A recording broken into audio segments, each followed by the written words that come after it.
La légende du voyage Stephen Perry est le sujet de cette vidéo spéciale. Il est considéré comme l'une des meilleures voix de l'histoire, capable de transmettre des émotions intenses.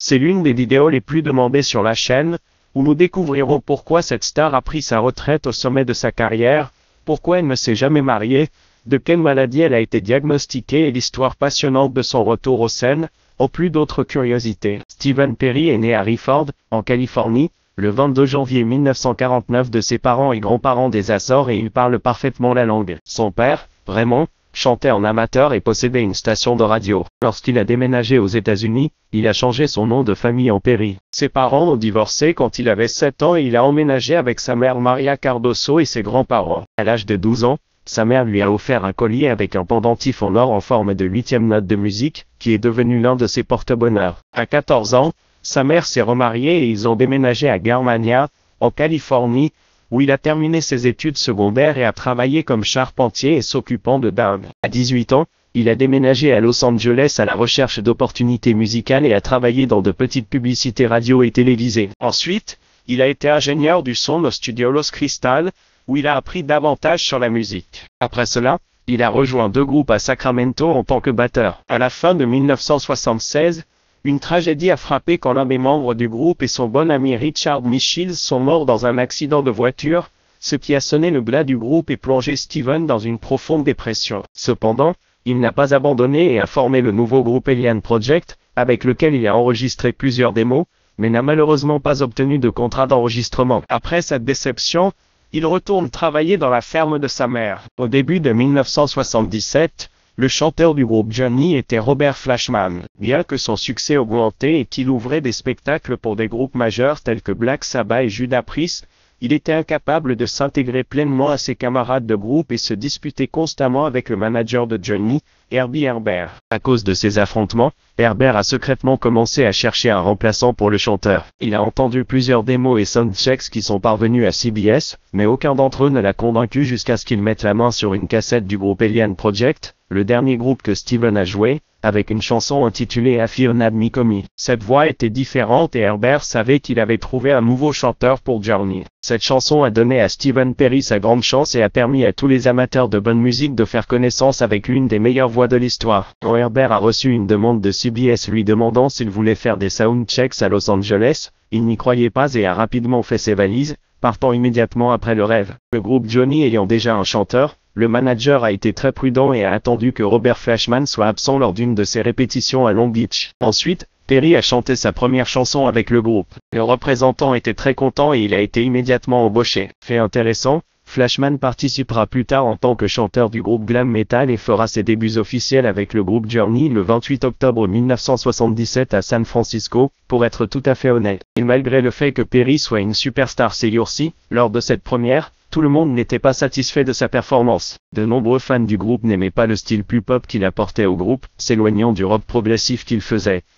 Même plusieurs de ses camarades du groupe ne savaient pas si Perry était le bon chanteur. Certains voulaient que l'ancien chanteur Robert Fleischman revienne et d'autres voulaient continuer à chercher une nouvelle option. Cependant, la direction du groupe était déterminée à garder Perry, ce qui s'avérerait être la meilleure décision pour tous les membres de Journey. En janvier 1978, le groupe sort son 4e album, le premier avec Steve au chant principal. Le travail s'appelle Infinity et bien que ce ne soit que le début de cette nouvelle étape, les bonnes opinions sur Stephen Perry ont immédiatement commencé à augmenter. Bien qu'il n'ait pas connu de succès mondial, ils ont réussi à entrer dans le top 100 de la liste Billboard avec la chanson Vanilla Sky, qui a atteint le numéro 57. Après cela, 2 autres symboles ont également réussi à entrer dans le top 100. Le groupe Journey n'a cessé de s'améliorer et de faire de la musique de mieux en mieux entre les mains de Stephen Perry. En avril 1979, ils sortent leur 5e album et parviennent enfin à faire entrer une chanson dans le top 20 des charts Billboard. En 1985, Steve Perry a temporairement quitté le groupe en raison de problèmes de santé et la relation entre les membres du groupe s'est encore détériorée. En 1987, après la sortie de l'album Arras Jam Radio,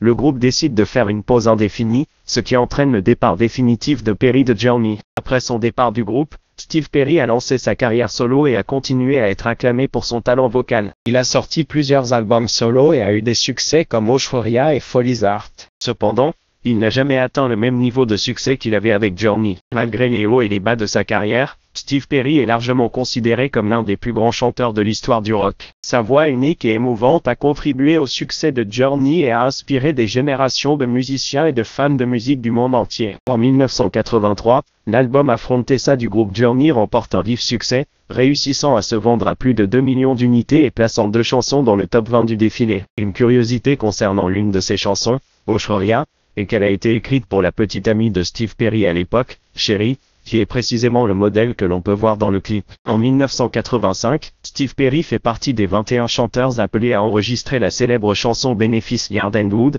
un projet qui réunit les meilleurs chanteurs de l'époque. À la fin de cette même année, Steve Perry et ses compagnons ont commencé à travailler sur leur 9e album studio, intitulé Arrêt de radio. Cependant, il y a eu plusieurs problèmes et retards dans sa production, et l'un des principaux problèmes était que la mère de Steve Perry est tombée malade d'une grave maladie neurologique. Perry, qui lui était très attaché, ne voulait pas la laisser seule et se déplaçait constamment pour la voir, ce qui l'empêchait d'avoir un bon rythme de séance d'enregistrement. Cette situation dérangeait un peu les autres membres du groupe, mais Steve s'en fichait et plaçait toujours sa mère devant le groupe. Malheureusement, la mère de Steve, Mary, est décédée le 4 décembre 1985. À ce stade, Steve avait beaucoup de doutes et avait sérieusement envisagé de quitter le groupe. Cependant, il a promis à sa mère sur son lit de mort qu'il essaierait de garder la bande dure aussi longtemps qu'il le pourrait. Sa mère était sa plus grande fan et était très fière de la musique de son fils. Après de nombreux retards et désaccords entre Steve Perry et ses compagnons de groupe, le 9e album de The Hum est sorti le 21 avril 1986 et a été un énorme succès commercial,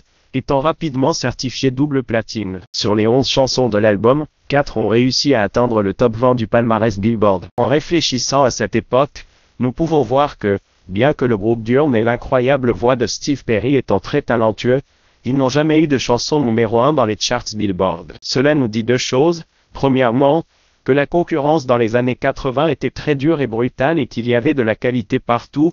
Deuxièmement, qu'aujourd'hui le déclin de la musique est énorme et la qualité est très faible. Alors que Steve Perry réussit à placer 2 chansons au numéro 1 du Billboard, celle d'Hum n'en avait aucune. En août 1986, pour profiter du succès de leur dernier album, ils entamèrent une tournée mondiale qui se termina début 1987 et fut enregistrée par MTV pour une documentaire du même nom que l'album, Ask John Radio. Après avoir terminé cette tournée, Steve Perry n'allait pas bien, il sentait que sa voix était affectée par tant de travail. Des années plus tard, il a expliqué que la raison pour laquelle il n'avait pas terminé l'album était un manque d'inspiration et de motivation. Il sentait qu'il avait besoin de s'éloigner de la musique pendant un certain temps et de se concentrer sur d'autres choses dans la vie. Au cours des années suivantes, Steve Perry a fait quelques apparitions publiques et a même fait quelques collaborations musicales, mais il est resté largement à l'écart des projecteurs médiatiques. Cependant, en 2018, il surprend ses fans en sortant un nouvel album solo intitulé Atras. L'album a été bien accueilli par les critiques et les fans, et Perry est retourné en tournée pour le promouvoir, Stephen Perry. Entre 1988 et 1994, il a fait une pause dans la musique et est resté à l'écart des projecteurs pendant 7 ans. Il n'a chanté en public qu'à 2 reprises. La première fois, c'était le 30 avril 1989, lorsque Bon Jovi l'invita à un spectacle en Californie. La deuxième fois, c'était le 3 novembre 1991, lorsque Perry a retrouvé ses anciens camarades du groupe Do Journey pour participer à un concert hommage à Perry Graham, un célèbre promoteur de musique qui les a soutenus à leur début et est décédé subitement lorsque l'hélicoptère dans lequel il voyageait s'est écrasé. La disparition de Stephen Perry au sommet de sa carrière a amené les gens à chercher leurs propres explications, et de nombreuses histoires ont circulé pour expliquer sa disparition, y compris des rumeurs selon lesquelles il avait un cancer de la gorge. Bien sûr, tout cela était faux.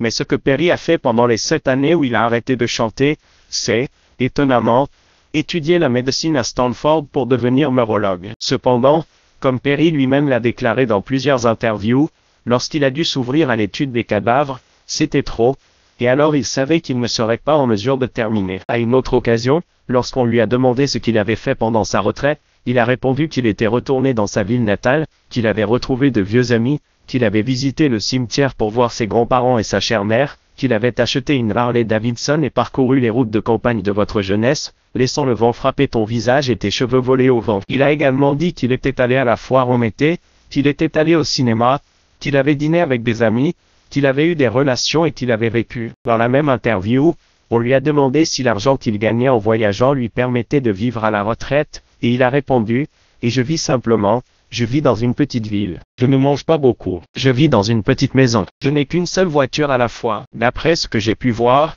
il était probablement l'un des rares gars à économiser de l'argent. Beaucoup de gens menaient des styles de vie très extravagants. Mon grand-père m'a dit quand j'étais très jeune que peu importe combien vous gagnez, ce qui compte, c'est combien vous épargnez. Alors je vivais simplement et surveillais mon argent. À la mi-1994, Stephen Perry a surpris le monde avec son retour soudain et inattendu à la musique, présentant son deuxième album solo, sorti le 13 juillet 1994, étant un grand succès commercial et réussissant à placer la chanson au numéro 29 sur le Halte Beauté. Les relations amoureuses de Perry étaient très discrètes. Pendant la majeure partie de sa vie, il n'est pas vraiment tombé amoureux ou n'a pas senti que l'amour était quelque chose d'important, et il est allé jusqu'à déclarer qu'il ne croyait pas vraiment en l'amour, mais que tout a changé en 2011 d'une manière incroyable, et une attention particulière doit être portée à l'histoire suivante qui semble être tirée d'un feuilleton, mais qui est absolument vrai. N'oubliez pas de laisser vos réflexions à ce sujet dans les commentaires ci-dessous. À cette époque, en 2011, un ami de Perry, Perry Jackson,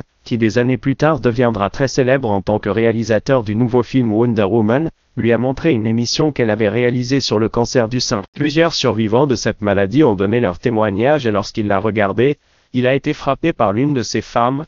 Elle s'appelait Kelly, une psychologue qui avait fait le traitement. Dans ces mots, je l'ai dit à mon ami, et vous avez son email. Elle a été très surprise parce qu'elle savait que je n'étais pas comme ça et m'a demandé pourquoi. Je lui ai dit que je ne sais pas mais il y a quelque chose dans son sourire qui me tue en ce moment. Elle a donc envoyé à la femme un email disant que son ami, Perry, serait intéressé à l'emmener à un rendez-vous. Elle a dit que c'était bien, mais qu'il y avait une chose qu'il devait savoir d'abord, qu'elle n'allait pas bien. Le cancer était revenu avec une vengeance, affectant ses poumons, et les médecins ont dit qu'il avait une très faible chance de survie. Elle luttait pour sa vie et avait peu de temps. Même ainsi, Perry a insisté pour sortir avec elle, et le couple s'est rencontré pour le dîner et s'est retrouvé ensemble pendant 1 an et demi, dans ce que Perry a décrit comme la meilleure et la seule romance de sa vie. Perry est entré dans la relation en sachant qu'elle allait mourir et quand dans une récente interview avec le journal Guardian, on lui a demandé ce qu'il espérait gagner du peu de temps qui s'était écoulé, il a surpris avec une réponse émotionnelle et révélatrice.